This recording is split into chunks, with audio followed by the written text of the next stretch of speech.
This is our presentation on sacred architecture. For this digital assignment, we have chosen sacred architecture from Egypt, Africa. Hatshepsut's Temple. Hatshepsut Temple is a mortuary temple called Djeser Djeseru, meaning Holy of Holies. It was built in 15th century BC. The temple had twin functions.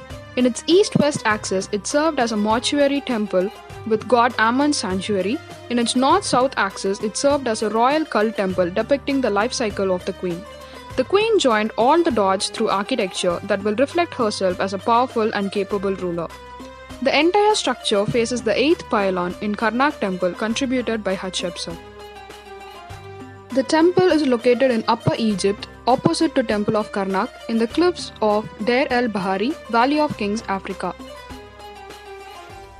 Egyptian mortuary cult. According to ancient Egyptians, the soul Ba and consciousness Ka will return to the world of the living to guide them after death. Egyptians were believers of afterlife and erected temples that housed Ba and Ka and conducted ceremonies to please them. Egyptians made paintings and carvings to tell stories and make histories. Valley of the Kings. Why the kings chose this site? At top of the cliff, there is a pyramid-shaped peak called Ta Dehenet. The pyramid of the cliffs allowed the pharaohs to relate themselves to the ancestors who were buried in pyramids. Evolution of temple in New Kingdom. After finding pyramids to be looted and vandalized, the Egyptians started to build more safer mortuaries through temple. During New Kingdom, Egyptian religious beliefs evolved as a dual religion, one oriented around worshipping Egyptian gods and the other worshipping human deities, that is, the pharaohs. Character of the tombs. With their mysterious chamber and corridors, the temple was planned to create an effect of gloom and respect on the spectator. They were not places for common meat or prayers, only kings and priests were allowed behind the hypostyle halls. History of Hashput. Hashput was the daughter of Pharaoh Thutmose I and Queen Atmos, his first and main wife. When Thutmose passed away, Hashput was the most legitimate to the throne, but she couldn't take it because Pharaoh must be a male. Hashput's half-brother Thutmose II officially became the new ruler of Egypt, and two got married. Getting married within family was a common practice in Egypt. Hashput ruled from the side of his husband. There were theories saying she was ruling in hands of her husband. When he died few years later, again the same question rose up: who will be the ruler of the throne? Hashput thought she was the next because she was daughter and wife of two kings now. So it was rightfully hers, but there was a competition for her throne. Thutmose III, son of deceased pharaoh, another wife. The boy was just a toddler, so he couldn't rule the country by himself. So now Hashput took this as a favor to her and appointed herself as the regent of the throne. So now Hashput wanted to become a lawful ruler of the Egypt, so that she started to develop Egypt. She didn't conquer any other places and started to build monuments, temples, artworks. After doing all, she claimed the throne, and she also claimed as she is the god of the Egyptian deity after Hashput officially became the pharaoh of Egypt. Temple and religion. Placing her temple near her father's tomb was kind of prestigious. Belief. In the Egyptian religion, the king was believed to be recreation of the falcon god Horus. The death, the king transformed into the father of Horus, the god Horus. But neither of them was applicable to Hashput because she was a female. So to conclude a solution, Hashput was not a gender made. She didn't fit into the mythology. Thus, she compensated her gender through placing of her temple. Site reasoning. Hashput drew a mythological and Hashput's central chapel was aligned with the 8th pylon of the temple Karnak, and tall cliff Georgic feature created a dramatic effect. And also she placed this near the Valley of Kings so that it will be a kind of connectivity to his ancestors. And the two main goals of this temple. This temple became the final spot for the chapel of god Amun at the festival during beautiful feast of the valley. And the second purpose was to physically link herself to the divine permanent Amun and equally divine human ancestors, and also to tell her life story from conquest to rebirth.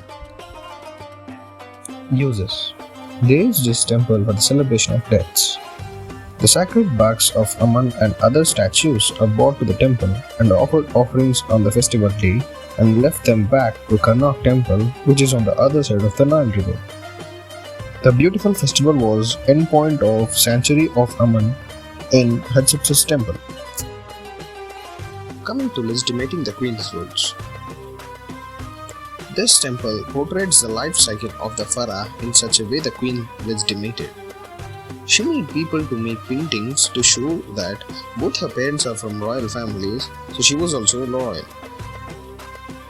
With the help of the Egyptian paintings, we can understand that some certainty of perpetuation of life also remember the memory of royal deeds. Conception scene of Hatshepsut. Aman is depicted to give Ahmose, the mother of Hatshepsut, blessings. Then Aman declares Hatshepsut as his daughter and tells that she will be a ruler and lead all the livings. Next upon, birthing scene. Ahmose is depicted to lead into labor with two women gods guiding her. This creates a strong evidence to say that Hatshepsut was a daughter of gods. Sketches. Here are few of the sketches. The first sketch shows Hatshepsut as a sphinx, conveying how heroic she was. The last shows Hatshepsut as a god Osiris, the god of fertility. Layout of the temple. The layout resembles royal palaces. The queen planned the temple to have colonnades, offering rooms for her and her father, and chambers for deities. Sketches. Here are a few of the sketches which I have drawn. The general architecture. Here we can see that the temple is of 3 terraces and porticos because they wanted to place Amon's sanctuary in a high place inside the cliff safely. The temple is designed as a hierarchy. Starting from the lower terrace, the story of Hatshepsut starts through carvings and ends at the upper terrace, showing her coronation ceremony as a pharaoh. There are colonnades that tell the story of the queen like birth, trade relationships, contribution, and Hatshepsut as a sphinx. Hatshepsut is represented as god Osiris, the god of fertility, in the upper terrace columns to convey how fertile her rule will be. There are other architectural elements of aesthetics such as the vegetation and the balustrade decorated with statues of god Horus. General architecture. The temple of Hatshepsut has been built with limestone, red granite and sandstone. Senenment is the architect of the temple. Even though Queen Hatshepsut contributed to the design of the temple, she wanted this temple to be exact same replica of the sanctuary of Mentope II, but in a large scale. Foundation rituals. Prior to construction, foundation ritual has been performed, which is nothing but burying offerings such as pottery, food, votives, tools, scarabs, and seal amulets in a pit. There are 16 pits found at the perimeter of the temple and 3 inside the valley temple. This ceremony is opened before Sheshat, who is known as the goddess of wisdom, and Amun-Re, who is the sun god. This ceremony conferred to the protection of gods on the building before the construction of the temple has been made. The titles of Hatshepsut, Thutmose III, Nefer were incised on the offerings made inside the pit. Yes, in architecture. The temple comprises a chapel for god related to afterlife, death, legitimacy, such as Anubis.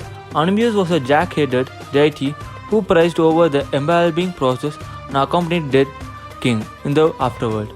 Horus is the god of fertility, agriculture, the afterlife, the dead, recreation, life and vegetation in the ancient Egypt religion. Hathor, she was goddess of many things: love, beauty, music, dancing, fertility and pleasure. She was the protector of women. Amun-Re, Amun, god of air, nationally worshipped. He eventually merged with Re, the ancient sun god, to become Amun-Re. The temple totally have 5 cult sites: royal cult, solar cult, and chapel of Amun-Re, Hathor and Anubis. Structure and religious functions of the cult sites. The Chapel of Anubis. Anubis is represented with the body of a man and head of a jackal, is the god of symmetry and embalming. This defines his importance in a mortuary temple. The chapel is located in the north side of second level. There, Anubis sits on a throne with an offering table of 8 levels before him. Egyptians used mineral pigments to produce a vibrant and everlasting painting. Chapel of Hathor. Hathor was a god of love and music. She was often depicted with the cow connecting her mature character. Hathor columns before the centuries had capitals decorated to depict cows and cobras. Each column represents the shape of sistrum as musical instrument. The solar cult. It is dedicated to the diurnal journey of the sun in the sky. It has a huge limestone altar which every day was touched by sun rays. The complex is open to the sunlight. It is present in the third level courtyard of the upper terrace. The Night Sun Chapel. The chapel has sculptures and paintings depicting Pharaoh as a child of God. The location of chapel in eastern part stresses the mimicry of resurrection of sun in eastern horizon. It is decorated with representations of solar bark, a boat on which the sun god rides. Amun Sanctuary. This is the climatic sanctuary of the beautiful festival of well. Here we can find the evidences of manifestation of the universal God that He creates, sustains and regenerates life. We can also find the decoration of the granite lintel portal above the entrance here. Also, the carving of king kneeling down in front of God made people more in believing God is observed. Cult statue illumination. In the sanctuary, there is a special system of skylights located in the walls of Bark Hall and the statue room. This special system of location causes the mid-winter solstice illumination.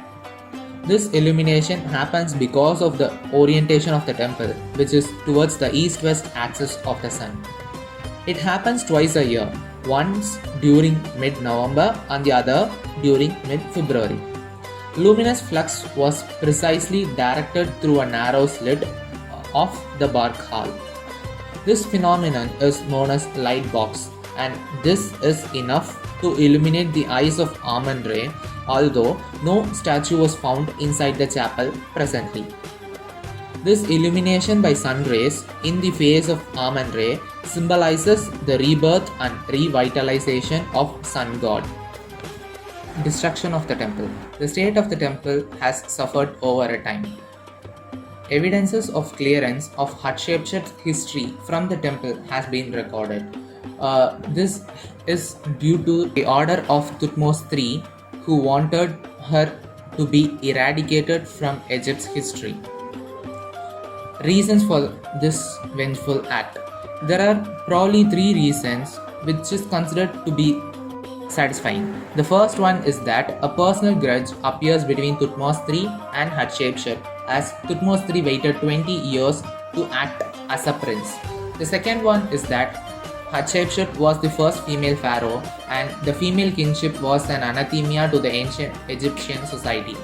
And the third reason is that during Amarna period, Akhenaten ordered the images of Egyptian gods, particularly those of Amun, to be erased. Although it didn't cause much to the temple's architecture, it created a hole in the temple's walls, which made the temple weak. And in the third intermediate period, the earthquake, which was due to the location of the site under the cliff, caused further harm to the temple. Renovation. The temple has been renovated twice. Once was during Ptolemaic period and the other one is during 6th and 8th century AD. This renovation took place to maintain the sacredness of the Egyptian temples. During renovation, a new sanctuary was reconstructed and a portico has been built in its entrance. Excavation of the temple. The temple has been first found by a Swiss-born Edward Naville in 1891. In 1911, those excavations were took over by Herbert Winlock, who conducted the excavation for 25 years and restored many parts of the temple. During excavation, thousands of smashed fragments of reliefs and statues were found and renovated. Currently, Egyptian Polish Archaeological and Conservation Mission is working on the excavation of the temple. This image shows the present and the past situation of the site, that is before reconstruction. Present usage. The temple draws tourists from all around the world and are therefore a key attraction for the Egyptian tourist industry, which is a major sector of Egyptian economy. 3 temple sites: ancient Thebes with the necropolis, Hibs and its necropolis, the Nubian monument from Abu Simbel to Philae, has been designed by UNESCO as a World Heritage Site. Now archaeology works continue as well. Some damaged or destroyed structures are even being reconstructed for a better understanding of ancient Egyptian society as a whole. The final analysis. The security and aesthetical decorations of the temple shows how the Egyptians celebrated their gods. This can also be seen in the relationship between the royal palaces and the temple's layout. It portrays how powerful they thought their gods were, such that they erected these huge, marvelous buildings that is believed to satisfy their gods. The way they selected what gods are to be placed in a mortuary temple helped them to connect more well with their gods. Coming to the royal cult, where the pharaohs are worshipped, the pharaohs seem to have clearly understood the impact a monument will have on their political life. Hatshepsut wisely used it to prove herself as a capable ruler. And the pharaohs also used the power of materials and art to tell their stories that will ever last in history. These are all the references which we are used for getting the information.